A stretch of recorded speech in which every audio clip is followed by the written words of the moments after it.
Hey, this is Aaron, And this is Kristen. and this is the Drive Mode Show. Yeah, welcome to the show, everybody. Today we're going to talk about Mazda. One of our favorite underrated companies. Mazda, every vehicle they make is beautiful. So, beautiful people, we got to drive beautiful cars. Uh,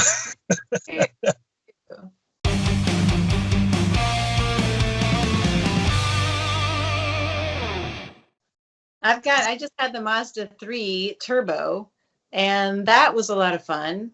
And you are sitting right now in the CX-30 Turbo.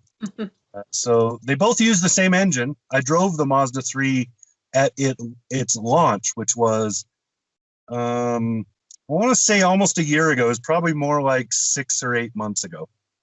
The engine is exactly the same in both. It's a new 2.5 liter turbocharged engine. Mazda gives good numbers. This is interesting. I don't know if you noticed this when you looked at the paperwork for your car, the spec sheet, but Mazda gives the numbers for both 93 high octane, so 93 octane gas, and regular 87 octane, because the horsepower numbers change. And I find that awesome because most people are not going to the pump with their everyday driver and pumping high-end gas. Most people are pumping whatever is the cheapest on the list. And 87 is probably what most people are getting. So I can tell you what the number differences are. It's pretty cool. It's a big jump because you go from 227 horsepower at 87 octane to 250 at 93. That's a huge leap in power output. And the torque follows a similar trend in torque numbers too. So that's the new thing, is the engine. and yeah, if you don't mind paying that extra, put the high octane in and you'll have better performance. Right. And I also noticed that in this car in particular versus both of these cars, because I noticed it in the Mazda 3 and I feel it for sure in the CX-30, that when you go into sport mode, something actually happens.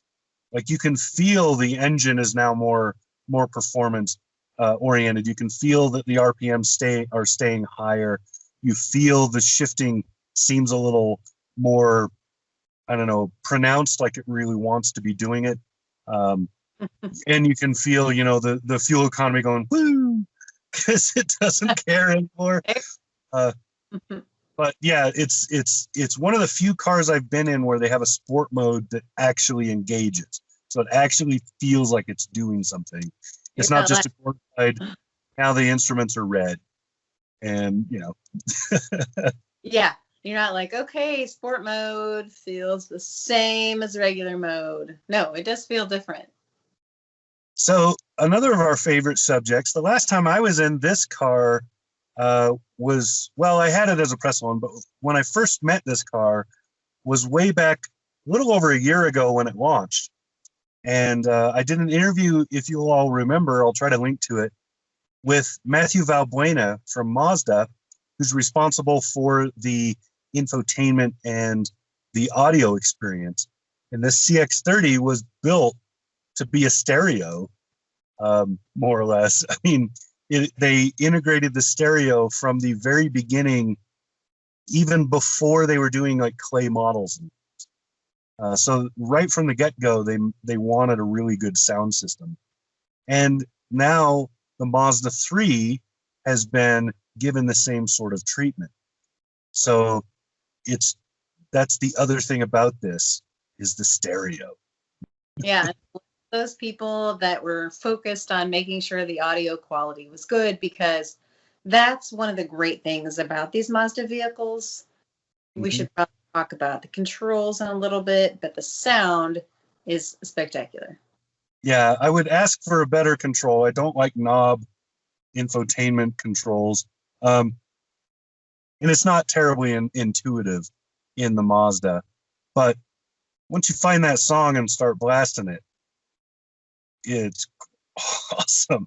It's like those like wearing noise canceling headphones and driving up the road. It's great. Yeah, they do a great job with that. And you can listen to all different kinds of music, as you and I both do. I'll listen to orchestral music, I'll listen to rap, I'll listen to heavy metal, and it all sounds so good in the Mazda because of the way it's shaped for audio. Right. So how did you like the drive in the Mazda 3? How did you feel, especially with the new engine? How did you feel about that? Oh, I loved it. I thought the pickup was great. There's no lag. And I felt very confident driving it. I love the way it looks. I love that snub nose look of the Mazda. I really like the grille. And the colors are very nice, but really, I mean, if you can get a Mazda in soul red, that's like the pinnacle because nobody does red like Mazda. No. I will say, though, that I do like this metallic gray they've got. I especially liked it on the little Mazda 3 because it makes the car look kind of threatening in a way, even though it's tiny. It just makes it look more robust. Must be the reflections of the light and the way it looks. Yeah. And like I said, when you get in that car, especially in the hatchback, you're this close to having an SUV. So you're very, very close to being in a crossover without actually going into one. So you still have the low to the ground feeling. You still have the speediness, because the smaller the car, the speedier it feels, even if it's not that much faster. So it goes around the corners a little tighter, feels a little faster as you're driving it. It's one of the great appeals of say the MX-5, the Miata, is it's not really a speedy car, but it feels that way because you're right on the street and it's small and every turn is like you're whipping, you're moving really fast, so it feels really fast. And that's a good thing. You get that in the Mazda 3 a lot as well. And then in this CX-30 with a little bit larger size and the crossover sizing and being slightly higher off the ground, most of that is gone, right? You don't have the small car speediness anymore, but you still have very, very tight handling and good driver feel in the car. It's just bulkier. Yeah, and like we said, the Mazda is underrated as a sedan. I think, especially the hatchback. The hatchback is also really fun, but I kind of feel like the Mazda 3 is like the quiet kid in class. It gets all their work done and does really well, and the teacher barely knows that they're there because they're just doing what they're supposed to be doing. That's a Mazda sedan. Right. Yeah, it's and now you can get all-wheel drive. You can get all these other. So if you're worried about that, like that's why you're going to a crossover because you want all-wheel drive. It's no longer the case. Most automakers now have figured out you sell more cars if you have all-wheel drive as an option. The vans. Right. And then price-wise, Mazda usually just hits it perfectly with their pricing. So I'm sitting in this at pretty close to the top-end model for this. This is the Premium Plus, so it's pretty close to with everything you can get for this. And I'm only at, I think it's $36,000 with delivery. I have to look at the Monroney really quick, but it's $35,400 with delivery. That's cheap. That's good value. Yeah. Last, and it drives really nicely on the road. Now, the one thing, of course, that we've talked about that Mazda does not so well is that command control knob. I don't understand it. I know Jill Simonillo on one of her videos, she showed, why people use it or why they like it that way. But I think that it wouldn't need much to make it great. And the problem that I find with it is that it takes 2 steps to get to wherever you want to go. You want to change the channel, you have to go in and turn the knob and then find the channel changer. I just want to be able to, even if they had concentric circles in that knob that allowed you to tune, having everything in one place is great. I do like that better than the touchpad that Lexus has, but I still feel like they could just tweak it a little bit and make it awesome. Or just improve voice controls. The voice controls in this are like most cars, so it's very clunky. You have to walk through menus with a lot of yeses and nos and whatever. But now we're seeing BMW, Mercedes, and we're starting to see it in the higher end domestic makes. You're seeing it in Ford has been experimenting with it and things. where you can just talk to the car.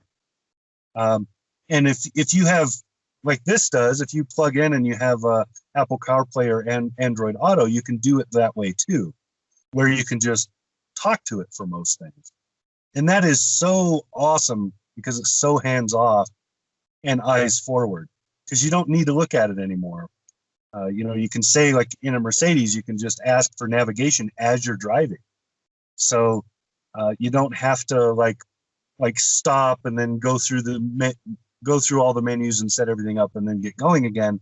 You can just literally say, I want to go here, and it'll ask you if the spot it's showing you is the right one. You say yes, and it starts the navigation from your current point and go. You can do it at 65 miles an hour on the freeway. You don't have to stop. And I think, yeah, I want to see more and more of that. And I will say in the Mazda, they got away from those little flip-up head-up displays, and now they're doing the windshield reflection. And in the Mazda, these are useful and not cluttered at all. So some of the ones I've seen, they really get cluttered with stuff. In the Mazda, basically, by default, it's just showing you whatever road sign it read last. So speed limit or stop sign or whatever's coming up, and your speed, that's it. So you're not looking down all the time. It's just that intuitive bottom of the eyeball right there on the screen. And that's really what a head-up should be. I agree. And that's really, they're offering more for less, I think, Yes. But they're not getting cheaper in their delivery, but they're continuing to add value as a vehicle. And so that's why I think it's a really good buy for somebody who's looking for a brand new sedan. And your favorite subject, safety, Mazda now includes the whole suite of safety stuff as standard equipment. At least on the CX-30, I believe on the 3 as well. Yes, they do. And you and I have had this conversation. We had this conversation with Benjamin Hunting not that long ago. I've really been thinking about that. You know, what kind of autonomous features or semi-autonomous features or driver assist type of features are making us complacent on the road? Mm-hmm. And I think about that when I drive. And we noticed that, especially when we drove to Florida, we had a Toyota Highlander and it had that lane keep assist. So if you had a 18-wheeler coming into your lane and you tried to get away from it, like it would push you back into the lane. You know, so you have to think about things like that. And if you're teaching new drivers, you have to think 3 times about that. And it's interesting because I just drove the new Nissan Rogue, and it had the newest ProPilot in it. And that situation you're talking about, ProPilot so you're trying to get out of the lane, but it will nudge you. But the override is so easy, and it feels like once you're overriding it, it realizes that and just stops trying to push. It's very smart. It's a really smart system. And other companies have similar things. The lane centering that Mercedes uses is very good. Their lane changing, maybe not so much sometimes. So you can just push the thing and it'll change the lane for you. That's usually works. That's help. But sometimes it will just beep and say, I don't know what to do. And then you have to take over. But the simplicity of the safety systems in the Mazda is great because it's not overreactive with braking. It's not overreactive, but the emergency systems are there. And they're there, so I test these sorts of things just right here in front of my house. I'll just attempt to run into my van at like 1 mile an hour and I'll just see what beeps and what stops me. And if it's equipped like this one is with backup to do the same thing, I'll do it then too. And the Mazda is not overreactive, but when it does react, it reacts. There's no iffiness. And so, everybody's doing it slightly different. They're all fiddling with what needs to be exact, how exactly it needs to be. I don't know if you noticed this in the CX-30, but I did notice in the Mazda3, it started yelling at me to put on my seatbelt. Like as soon as I got in the car, I'm like, hang on a second, like I'm getting to it, but it's ding, ding, ding. And then when it does it a little bit. what I would say more so is that's more in your face is woe unto those who start the engine before they've closed the door, all the doors. You know, and I get in the car, like I'll get in, I'll sit down, I pull the door shut, I start the car. The kids are probably still back there arguing over who has to be in the middle or whatever. And I just sit and wait. But if those doors are open when I start the car, boy, is the cacophony loud. It does not like that. I know. I haven't explored as to whether or not that's a thing you can shut off.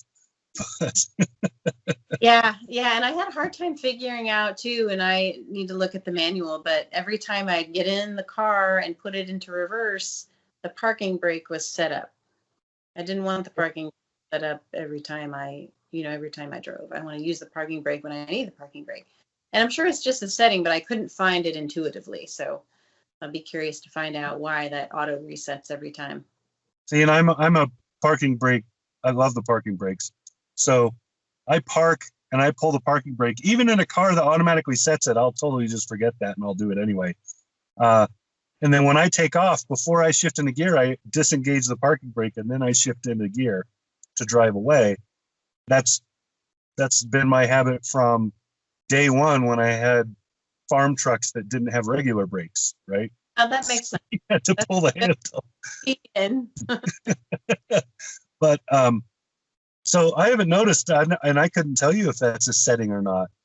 I've never looked it up. Just fun side fact. You know those duck boat things that go from the, at tourist type of cities, they go from the road to the water and then back out. The one here in Austin, we tried to get it for an event and they don't have a brake on it. It's like you have to put it in neutral and put some blocks in there, but there's not a brake. I like a parking brake, Yes. Interesting. Okay, yeah. We're fans of Mazda. I'm a fan of most of it, except for the controls. But other than that, I think it's really a brilliant car. I think the Mazda 3 is one of my favorites and has been for a while, previous generation and current. I really like it. I really like the new 2.5 turbo. And the fact that in this CX-30, it's only knocking the highway mileage down by a couple of points. It's still 30 miles a gallon. And that's pretty good for a vehicle in this category. It's not great, but it's good. And it's consistent. It's doable. So it's not this was best case scenario number. It's you'll probably get this no matter what, which is true of most vehicles I've been in that have a good turbo engine. Question for you. You've driven both, and I've driven both, but it's been a little while between. Mazda 3 or CX-30? I think it all depends on how much room you need. If you need to sit 3 people across routinely, then this is the better bet for that, the better option. It has a little bit more space in the back, wider body, and a little more space for knees and other things in the back seat, and much bigger cargo. So the cargo in this is huge compared to the Mazda 3. The Mazda 3 is a compact car. So you have to think about that. It's a compact car. So it's very small in the scheme of things. But for drive quality, for drive quality,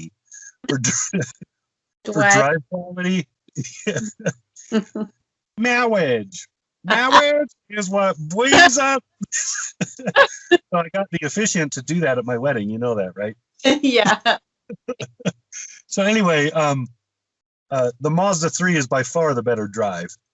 And for a small family, so I actually considered buying one when I was single and just me and my 2 girls. That's the perfect size vehicle. And I was very close to buying one, and then I met Heather and we got a minivan instead. But yeah, that's a great little car and so much fun to drive. This car is still fun, but it's a little more, I don't know the word for that. It's a little more I don't know. You're moving into practicality as you get bigger and bigger in vehicles. And this is a little more practical in terms of, how much you can carry, how many people. You could do a legitimate Sam's Club or Costco run in this car, that sort of thing. Whereas with the All right. Mazda 3, you're going to be pushing it if you're going to have any passengers in the car with you. True. So there you go. There you have it. That's what we think. Really big on the new turbo, though. It's a good engine. Good job, Mazda. Uh, That is it for our show for today. This has been Aaron. And this is Kristen. And this is the Drive Mode Show. I actually got the cue that time. Subscribe right now. Subscribe, like button, all that good stuff.